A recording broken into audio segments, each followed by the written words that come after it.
कौन ब्रह्मा का पिता है, कौन विष्णु की माँ, शंकर का दादा कौन है, हमको कूदे बता। यह जानने के लिए कृपया सुनिए जगत गुरु तत्वदर्शी संत रामपाल जी महाराज के अमृत वचन सभी धार्मिक पुस्तकों के आधार पर।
सत कबीर की दया अत आदरणीय गरीबदास साहेब जी की अमृतवाणी मंगलाचरण। गरीब नमो नमो सत पुरुष को नमस्कार गुरु के नहीं, सुर नर मनजन साधुआ संतो सर्वस दे नहीं। सतगुरु साहेब संत सब दंडो तुम प्रणाम, आगे पीछे मध्य हुए तिनको जहाँ कुर्बान। नराकार निर्विषम काल जाल व बंधनम, निर्लेपम निज निर्गुणम अकल अनुबेशुंडनम। सोहम सुरति समाप्तम सकल समाना निर्तल, उज्ज्वल हिरंबर हर दमंबे पर वह अथा है। वार पार नहीं मध्यतम, अनाहद मंत्र सुखसलाद मंत्र, अजोख मंत्र बेसुन मंत्र, निर्वाण मंत्र थीर है। आदि मंत्र युगादि मंत्र, अजल अभंगी मंत्र, सदा सत्संगी मंत्र, लौलीन मंत्र गैर गंभीर है।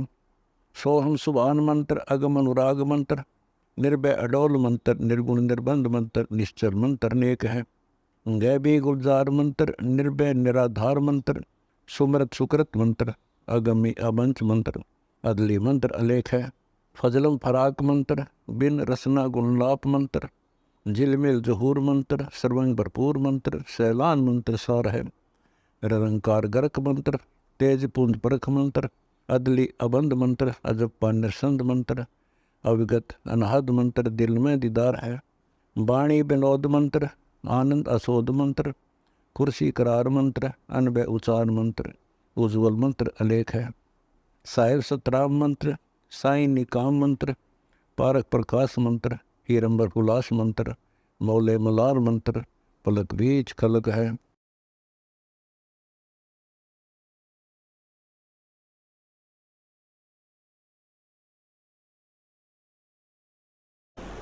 ज्ञापन को वो गाय जो थी गर्भवती थी और 8वां 7वां महीना लगा हुआ था, उसको अभी ब्याने में थोड़ा सा समय था।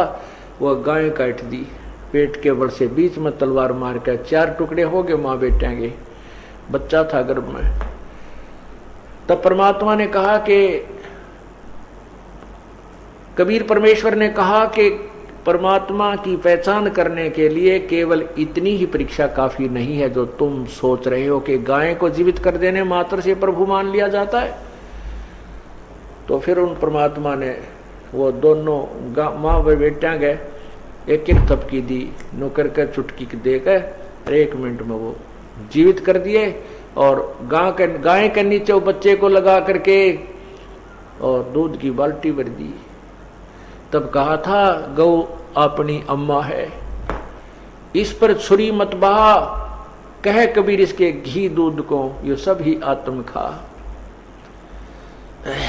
जिस ममड़ी का जिस माता का दूध पीवत हो और मक्खन दूध मक्खन घृत बहु खाई और उसको फिर तुम कत्ल कर तो लेकर कर्द कसाई।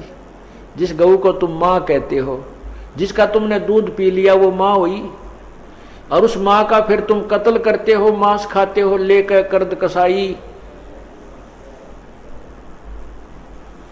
जिस ममड़ी का दूध पीवत हो, जिस मम्मी का माँ का तुम दूध पीवत हो और दही घरत बहु खाई, और उसको फिर तुम कत्ल करो लेकर कर्द कसाई। अब उस टाइम कौन बोल रहा है? सबकी घिघी बंदरी, क्योंकि सामने गाय बच्चा जीवित करके मालिक ने दूध की बाल्टी ठोक रखी, और सिकंदर लोधी भी कांपने लग गया। फिर परमात्मा खड़े हुए, हम ये लखला हैं कुतुब गोस और पीर, गरीबदास खालिक दनी हमारा नाम कबीर। मैं वो अल्लाह अकबर हूँ, मैं वो कबीर अल्लाह हूँ जिसको तुम अल्लाह बड़ा कहते हो। मैं वही अल्लाह बड़ा हूँ, मैं वही अल्लाह कबीर हूँ, मैं वही भगवान हूँ, पूर्ण परमात्मा हूँ। फिर उस समय तो सारे सिकंदर लोधी मान गया। चर्चा करण की और गोष्ठी, और उसमें ना नुकर करने का कोई समय नहीं था उसके पास। और परमात्मा इतना सुंदर तेजों में और लंबा शरीर आकाश से मिला हुआ दिखाई दिया। तब सिकंदर लोधी ने चरणों में प्रणाम किया और परमात्मा को पालकी में बैठाकर, साथ में उनके माता पिता को अलग अलग पालकियों में बैठा करके और उनके आदर सत्कार के साथ बैंड बाजे बजा के उनकी झोपड़ी तक छोड़ कर आए। बोलो सतगुरुदेव की जय। अब उसके पश्चात क्या होता है? अब कहते हैं ना, पावेगा अपना किया रे, भोगेगा अपना किया रे। जैसे कर्म करेगा वो फल तो तुझे मिलेगा ही मिलेगा। कब तक मिलेगा? जब तक आप पूर्ण परमात्मा कबीर परमेश्वर की शरण में नहीं आते। जैसा भी आपने सुना था कि मासा घटे ना तिल बधे, विद ना लिखे जो लेख, और सच्चा सतगुर मेट कर ऊपर मारा मेघ। तो सिकंदर लोधी प्रभावित बहुत हुआ, लेकिन ये नकली गुरु, नकली पीर, ये डुप्लीकेट महर्षि, ये हमेशा इस जनता के शत्रु रहे हैं। और ये भोली जनता इन पर बहुत विश्वास किया करती रही है कि ये जो कह रहे हैं सही है। जब वहां परमात्मा ने सबके समक्ष गाय को जीवित कर दिया, बच्चे को भी जीवित कर दिया, दूध की बाल्टी भर दी और दूध पिया गट गट, औरों को भी पिलाया, तो उसको सिकंदर लोधी भी प्रभावित हुआ। लेकिन वो नकली पीर जो शेख तकी था उसका शत्रु था। वो पीर नहीं था, गुरु नहीं था, वो गुरु के रूप में एक शत्रु था। जैसे ईसा मसीह जी ने यही शब्द उच्चारण किए थे कि जिनको तुम अपने निकटतम, जिनको तुम अपने गुरु मानते हो, ये तुम्हारे सामने तुम्हें बहुत अच्छे नजर आते हैं, बहुत प्यारे लगते हैं, ये भेड़ की रूप, भेड़ की शक्ल में ये भेड़िए हैं जो तुम्हारे जीवन को खा रहे हैं। इन्हीं बातों से दुखी होते होकर के उन गुरु लोगों ने, उसमें अशिक्षित समाज था, और भ्रमित कर दिया और उस पुण्य आत्मा को क्रश करवा डाला। आज वही स्थिति इस दास के साथ चल रही है, लेकिन अब समाज शिक्षित है और हिंदुस्तान स्वतंत्र है। इन लोगों की वो दाल नहीं चल पाई और नहीं गल पाई और ना ही गलेगी। अगर आज से 50-100 साल पहले शुरू होती है ये मार्ग, तो इस दास का हफ्ते पहले पता नहीं टुकड़े कहाँ मिलते, राख बन जाती। परमात्मा ने ऐसे समय में शुरू करना था, सुनियोजित था प्रभु का कि ये समय आ गया है, समाज शिक्षित है, ज्ञान और शास्त्र हमारे साथ हैं, इसलिए इन भ्रमित करने वालों का दाव नहीं लग पाया। हालांकि इन्होंने तो अपने तरफ से पूरा काम कर दिया था कि ऐसा काम कर दो, झूठा केस बनवा दिया, जबकि हमारे आश्रम पे आक्रमण हुआ करो था, मैं उनको तो इनाम दे दिया। ये देखो यहाँ के काल के, इस कलियुग के न्यायकारी राजा जो आक्रमण करने आए, कानून हाथ में लिया, उनको तो इनाम दे दिया, उन पे कोई केस नहीं करने को तैयार। और निर्दोष जो अपने आश्रम में बैठे थे चुपचाप, उनके ऊपर आक्रमण किया। और ना जाने किन कारणों से उनको गोलियों से, पुलिस की गोलियों से घायल हुए हैं।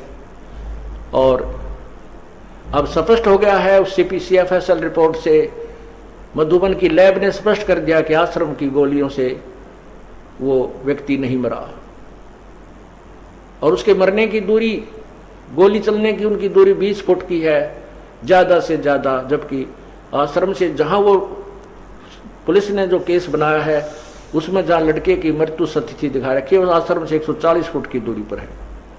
और भी बहुत से कारण हैं। इस दास के बंदूक लगा रखी थी, जो हमारा सेवक वहां पर था भी नहीं, मधुबन अपनी कोई ट्रेनिंग पे गया हुआ था, वो बंदूक प्रयोग ही नहीं की किसी ने, वो चली ही नहीं थी, वो मेरा लगा दी झूठी कि बंदूक लिए बांध खड़ा था बंदूक। ऐसे नकली ड्रामे बनाए इन लोगों ने। रिपोर्ट में आया कि वो बंदूक से गोली कभी चली नहीं। हम टेक्निकल रूप से बता नहीं सकते कब चली, अर्थात इस कांड के दौरान यह बंदूक चली ही नहीं है। परमात्मा ने चारों तरफ से उनको फिट्टे मुंह कर दिया। कहते सांच को आंच नहीं होती। तो उस समय उन गुरुओं की बहुत चला करती थी, भोली भाली जनता थी। उन पाप आत्माओं को ये अच्छे मनुष्य, अच्छे व्यक्ति मानते थे। राजा लोग भी उनको अच्छे मानते थे। अब हमारे को झूठा केस बनाकर इन्होंने जेल में भी डाल दिया, सारे काम कर दिए। लेकिन अब हमारा जो का तो वो जितने भी बच्चे थे वो ऐसे तोते की तरह पढ़ा रखे थे, तत्व ज्ञान से परिचित थे। आज और बढ़कर आ रहे हैं, हजारों की संख्या में और नाम ले लिया और ज्यादा जुड़ गए। इसलिए अब ये मार खाने वाला समय नहीं है, पहले ऐसा हुआ करता था, हो जाता था।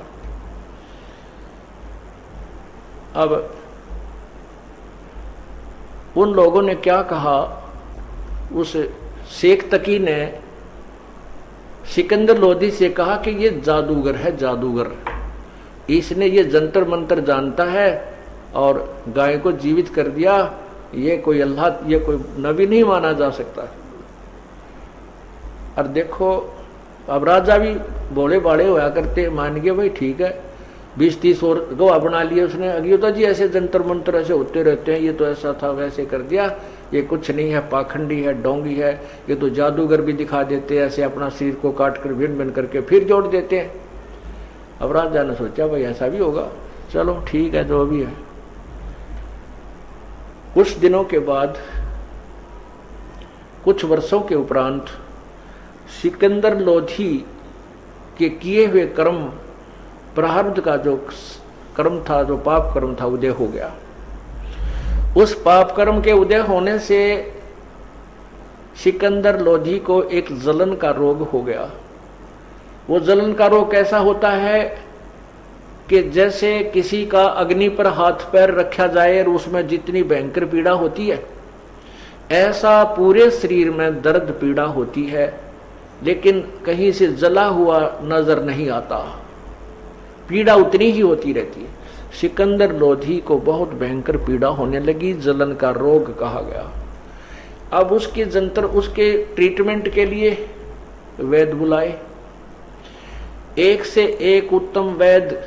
जहां भी राजा को किसी ने बताया उसी को बुलाया, मुंह मांगा इनाम दिया, साथ में पैसे भी उसको जो मांगता था वो दिए, लेकिन सभी असफल रहे।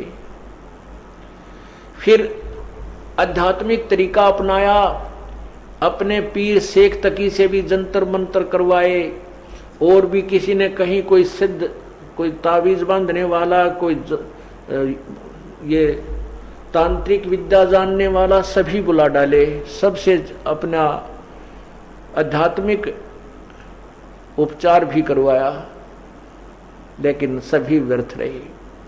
अंत में ये ज्योतिषी और ये जो बड़े बड़े सिद्ध लोग थे उनके पास उनको बुलाया गया। उन्होंने बताया कि श्री राजा, ये आपके प्रारब्ध में लिखा हुआ है, आपके प्रारब्ध में लिखा हुआ कष्ट है, इसको किसी भी उपचार से, किसी भी आध्यात्मिक क्रिया से, किसी भी नाम जाप से नहीं समाप्त किया जा सकता। ये 3 ताप के अंतर्गत आता है।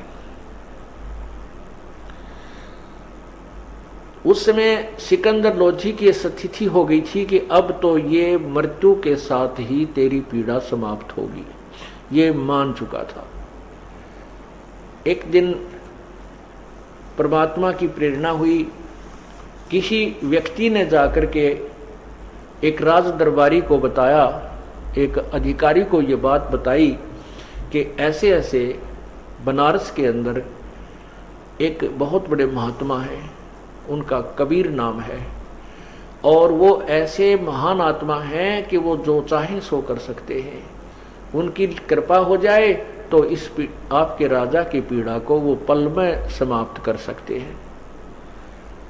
अब उस अधिकारी ने राजा के सामने कहा, राजा ने कहा भी जो भी है जैसा भी है, अब ये ट्रीटमेंट करवाना है। तो उनका ये फैसला, उसमें राजा का कुछ बनारस में जाने का, काशी जाने का भी प्रोग्राम बना हुआ था। तो राजा ने कहा कि बहुत अच्छा हो गया है, हम उधर जा ही रहे हैं और वहां भी उस संत से भी हम ये अपना ट्रीटमेंट करवा लेंगे, जो भी जैसा आध्यात्मिक है, जैसा भी कोई वैद्य है। तो राजा वहां से चल दिया। वीर सिंह बघेल वहां के जो नरेश थे, काशी नरेश को संदेशा भिजवा दिया गया कि राजा आ रहे हैं, सम्राट आ रहे हैं दिल्ली के। जैसे आजकल मंत्रीगण, मुख्यमंत्री जी आते हैं किसी शहर में, तो वहां का रेस्ट हाउस बुक करा दिया जाता है। रेस्ट हाउस, राज दरबार, राजभवन बोलते हैं इसको। तो उस राजभवन रेस्ट हाउस में वीर सिंह बघेल राजा ने पूरी व्यवस्था सम्राट के लिए कर दी, ठहरने की, खाने पीने की व्यवस्था बनवा दी। अब जो ही वो सिकंदर लोधी वहां पहुंचा, वीर सिंह बघेल ने खाने के लिए बहुत सुंदर सुंदर आइटम, काजू, किशमिश, सेब, संतरे, केले, दूध के गिलास सब जगह मेज के ऊपर जो ना सजा दिए और कहा, राजन जलपान कीजिए, आप यात्रा से चलकर आए हो, थक गए होगे। तब भी सिकंदर लोधी ने कहा कि वीर सिंह, मैं धन्यवाद करता हूं आपकी मेहमानी का, आपकी मेजबानी का, आपके आदर सत्कार का मैं धन्यवाद करता हूं, लेकिन मैं खा कुछ नहीं सकता, मुझसे कुछ नहीं खाया जा सकता, मैं तो अंतिम श्वास गिन रहा हूं। देखो मेरा शरीर कितना पतला दुबला बन गया है। तब उसने पूछा, क्या बात है राजन? बादशाह ने बताया कि मेरे एक बहुत भयंकर पीड़ा है और इसका कहीं पर भी कोई ट्रीटमेंट नहीं हो पा रहा, ना कोई आध्यात्मिक, ना कोई वैदिक तरीके से कोई भी नहीं कर पा रहे हैं, आयुर्वेद से भी नहीं हो रहा है, किसी प्रकार से नहीं। तो सिकंदर लोधी ने कहा कि वीर सिंह, आप जानते होंगे यहाँ कोई कबीर नाम का संत रहता है। अब राजा की इतनी बुद्धि कमजोर होती है, उसको तो जब वो मिले थे उनको, उस समय वो बात भी याद ना रही, कोई गाय जीवित करी थी, कौन था, इतना समय नहीं। वो घबरा गया, उनको फटाफट वहां से भेज दिया आदर सत्कार के साथ कि तो सिद्ध पुरुष है, कहीं तुझे गड़बड़ ना कर दे, शराब स्वरूप ना दे दे। और बाद में वो शेख तकीनवा माटी ऊपर का सुहागा मार दिया उसके ऊपर और पट्टी पहुंच दी। वो तो जंतर मंतर करने वाला जादूगर था, फिर जादूगर ने याद कौन रखे। तब उसने सिकंदर लोधी ने जब ये बात कही कि आपके यहाँ कोई कबीर नामक कोई संत है, आप जानते होगे, अगर वो उसको कृपया बुला कर लाओ। अब सिकंदर तो वीर सिंह बघेला परमात्मा से परिचित था, उनका शिष्य हो चुका था, कबीर परमेश्वर की शक्ति से परिचित होकर के। जो काशी नरेश था वीर सिंह बघेल, वो कबीर जी का शिष्य था और परमात्मा की शक्ति से पूर्ण परिचित था कि ये पूर्ण परमात्माएं हैं और सारी सृष्टि के मालिक हैं, लोग इन्हें पहचानने में गलती कर रहे हैं। तो सिकंदर लोधी ने जब ये कहा कि कोई कबीर नाम का यहाँ संत बताया है, उसको भी दिखा लेते हैं। वीर सिंह की आंखों में पानी भराया और कहा कि राजन, अब आप ठीक ठिकाने आ गए हो, अब आपका रोग नहीं रहेगा। इस बात को सुनकर सिकंदर ने कहा कि आप शीघ्र बुलाओ उसको। तब वीर सिंह जी ने कहा कि हे राजन, जो आज्ञा आपकी वही होगा। एक अर्ज है दास की कि कहते हैं संत को बाई ऑर्डर नहीं बुलाना चाहिए, स्वेच्छा से वो आ जाए वो दूसरी बात है। ऐसे परम संत से जिससे हमने वो उम्मीद है कि जो कहीं पर भी कोई उसका उपचार नहीं है, कोई भी उसका समाधान नहीं है, जिससे हम ये इलाज करवाने की चेष्टा कर रहे हैं, और उसको हम बाई ऑर्डर नहीं बुलाना चाहिए, ऐसा लिखा है सदग्रंथों में। और संत के पास स्वयं जा करके विनम्र भाव से प्रार्थना करनी चाहिए, तब वो प्रसन्न होकर के अपनी कृपा बख्शेंगे तो राहत मिलेगी। यदि हम उनको बाई ऑर्डर बुला भी लेंगे और उन्होंने आकर के हमारे ऊपर रजा नहीं बख्शी, वो महसूस कर लेंगे कि भी इन्होंने मुझे जानबूझ के बुलाया, तंग करने के लिए बुलाया, अपनी शक्ति के द्वारा मुझे बुलाया है, और यदि उन्होंने रजा नहीं की, उन्होंने मेहर नहीं की, उनके आने से कोई लाभ नहीं होगा। अब सिकंदर लोधी कहते मरता क्या नहीं करता, अब वो भी समझ गया, धार्मिक व्यक्ति था, कहने लगा भाई कोई बात नहीं, इतनी दूर आगे 800 किलोमीटर दिल्ली तय और 2 किलोमीटर और चलेंगे और मत बुलाना, मैं खुद और पैदल चलूंगा। अब वीर सिंह जी को कबीर परमेश्वर जी की दिनचर्या का खूब ज्ञान था। उनको पता था कि ये शाम का समय है, इस समय कबीर परमेश्वर अपनी झोंपड़ी पर ना मिलके स्वामी रामानंद जी के आश्रम में जाते हैं, वहां संध्या आरती करते हैं, संध्या आरती के उपरांत वो वापस आते हैं। तो वीर सिंह बघेल जो है राजा सिकंदर लोधी को साथ लेकर सैकड़ों सैनिक, साथ बॉडीगार्ड, और रामानंद जी के आश्रम के सामने पहुंच गए। वहां द्वारपाल जैसे गेट कीपर गेट पर खड़ा था, द्वार पर एक सेवक खड़ा था।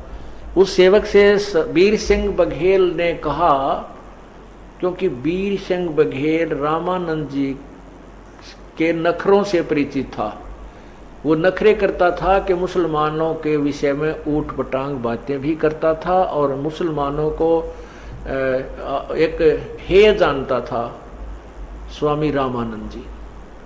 और वो कबीर परमेश्वर जी के वैसे तो शिष्य हो चुके थे, लेकिन परमात्मा की आज्ञा से उनको कहा गया था कि आप मेरे गुरु बने रहना संसारिक दृष्टि में, नहीं तो आने वाले समय में ये नकली लोग जो हैं संत, ये कहा करेंगे कबीर जी ने कौन सा गुरु बनाया था और काल का दाव लग जाएगा। इस दृष्टिकोण से रामानंद जी वैसे सामाजिक तौर पर ते गुरु थे और आंतरिक मामले में वह शिष्य थे कबीर परमात्मा के।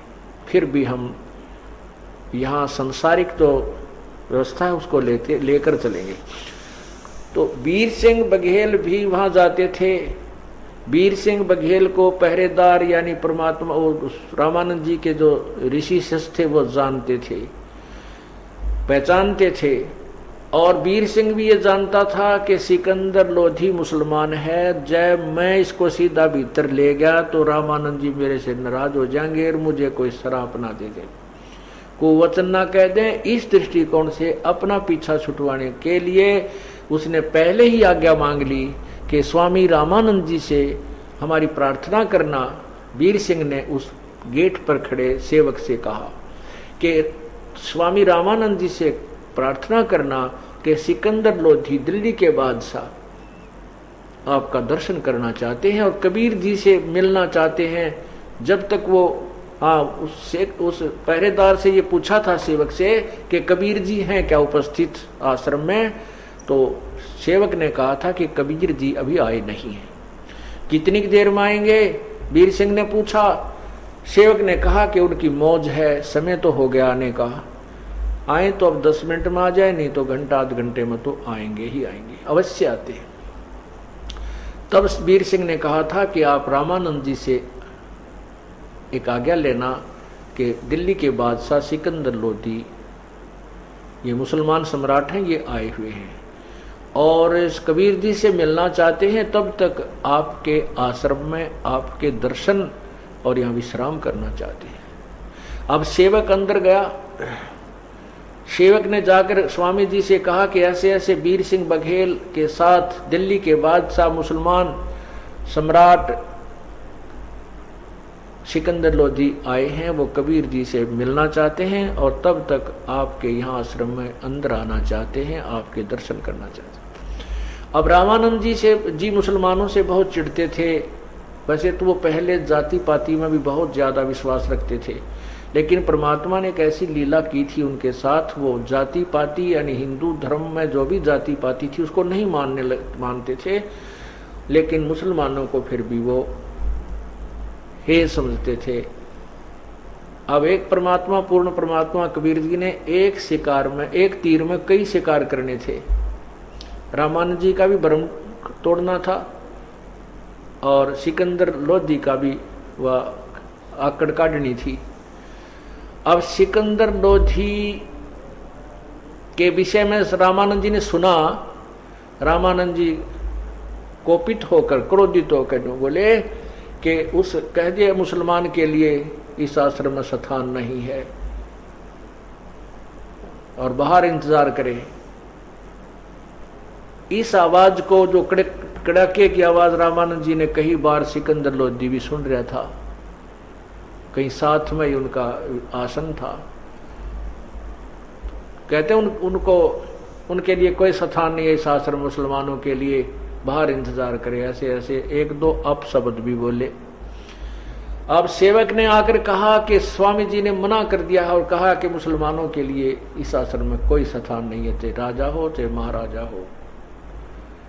अब सिकंदर लोधी पहले तो दुखी था अपने दुख तय, और बीमार आदमी में चिड़चिड़ापन ज्यादा होता है तो और गुस्सा उसका तो 100 पर पारा गया। एकदम क्रोधित हो गया और तलवार निकाल ली अपने कमान तय, उसने म्यान तय, और मन में ये विचार किया एक महाराजा को, एक दिल्ली के सम्राट को ये ऐसा व्यवहार करता है इसके सम्राट के साथ, तो आम मुसलमानों के साथ इसका क्या व्यवहार रहता होगा। ऐसे पाप आत्मा को खत्म कर देना चाहिए। राजा ने कौन कलम पकड़ा, उसकी कोण हाथ पकड़े, निकाल कर तलवार चल पड़े आगे। वो तो मर्यादा थी, शेष ने हाथ